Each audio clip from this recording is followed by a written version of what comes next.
యాక్చువల్గా స్టడీస్లో ఏముంటుందంటే మాకు పాల యొక్క డెన్సిటీని టెస్ట్ చేసుకోవడానికి టెంపరేచర్ని కూడా రీడింగ్ని మనము క్యాలిక్యులేట్ చేస్తాం. అయితే ఇప్పుడు మనం అంత యాక్యురేట్గా డెన్సిటీని చెక్ చేయడం అవన్నీ కాకుండా నార్మల్గా మన వాడుక భాషలో చెక్ చేసి చూపిస్తున్నా అనమాట మీకు. లాక్టోమీటర్ని ఇప్పుడు మనం పాలల్లో వదులుతున్నాము. రీడింగ్ని మనము క్యాలిక్యులేట్ చేసుకోవాలన్నమాట. రీడింగ్ని నోట్ చేసుకోవాలి మనం. స్వచ్ఛమైన పాలు 28 నుంచి 32 వరకు నెంబర్ చూపిస్తుంటుంది. 28 కంటే పైన ఉన్నాయంటే నీళ్లు కలిసినాయి పాలల్లో అని అర్థము. 32 కంటే కింద ఉంది అంటే పాలల్లో పిండి కానీ లేకపోతే పాలల్లో క్రీమ్ మిల్క్ కానీ ఏదైనా కలిసిందని అర్థము. ఒకవేళ పాలు ఫ్రిడ్జ్ లో పెట్టారనుకోండి, దాని యొక్క డెన్సిటీ పెరిగిపోయి ఆ మందం అనేది పెరిగి కూడా కొంచెం ఎక్కువ నెంబర్ కనపడే అవకాశం, 32 కంటే ఎక్కువ కనపడే అవకాశం కూడా ఉంటుంది. దాన్ని కూడా టెస్ట్ చేసి చూపిస్తా. ఇప్పుడు లాక్టో అనేది క్లియర్ గా మనకి బయట కనపడుతుంది.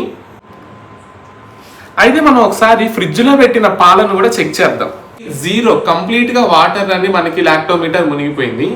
ఫ్రెష్ మిల్క్ నార్మల్ గా ఫ్రెష్ అప్పుడే పిండినటువంటి గేదె పాలలో 35 వచ్చింది. ఫ్రిడ్జ్ పాలలో 40 కంటే కిందకి వెళ్ళిపోయింది. ఇంకా 40 కంటే కూడా కిందకు ఉందన్నమాట వాల్యూస్. దీన్ని బట్టి మనకి ఏం అర్థం అవుతుంది, టెంపరేచర్ కూడా నీడ్